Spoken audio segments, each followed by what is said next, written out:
যোগদানৰ ক্ষেত্ৰত আমি চূড়ান্ত সিদ্ধান্ত লোৱা নাই বিভিন্নজনে বিভিন্ন পৰামৰ্শ দিছে যিবিলাক কথা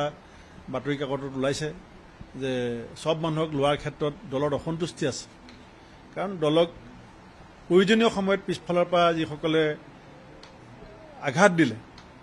দলৰ নেতা কৰ্মীয়ে যিসকলক লৈ অন্তৰত আঘাত পালে সেইসকলক ঘূৰি অহাৰ ক্ষেত্ৰত দলত মতানৈক্য আছে গতিকে কালিলৈ মিটিঙত আমি এটা নিশ্চিত সিদ্ধান্ত ল'ব পাৰিম যতদূৰ সম্ভৱ 15 চনৰ বা 14 চনৰ পাছত যিবিলাক মানুহ বিজেপিলৈ গৈছে সেইবিলাক এতিয়ালৈকে সভাপতি হিচাপে মোৰ গুৰিলে যিমান টেলিফোন বা হোৱাটছআপ মেছেজ আহিছে সবেই পৰামৰ্শ দিছে যে 14 চনৰ পিছত কংগ্ৰেছ দল ত্যাগ কৰি বিজেপিলৈ যোৱা মানুহখিনিক ঘূৰাই আনিব নালাগে তাৰপিছত কালিলৈ 17 তাৰিখৰ মিটিঙত কি সিদ্ধান্ত হ'ব সেইটো কালিলৈ মিটিঙে সিদ্ধান্ত ল'ব কিন্তু পৰামৰ্শটো তেনেকুৱা আছে যে বেলেগ দলৰ পৰা অহা বেলেগ দললৈ যোৱা মানুহৰ ক্ষেত্ৰত কোনো একো মতামত দিয়া নাই কিন্তু 14 চনৰ পাছত 14ৰ পৰা 24ৰ ভিতৰত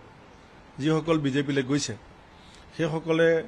নিষ্ঠাবান কংগ্ৰেছী নহয় এনেকুৱা ধৰণৰ এটা মতামত দলৰ তৃণমূল পৰ্যায়ত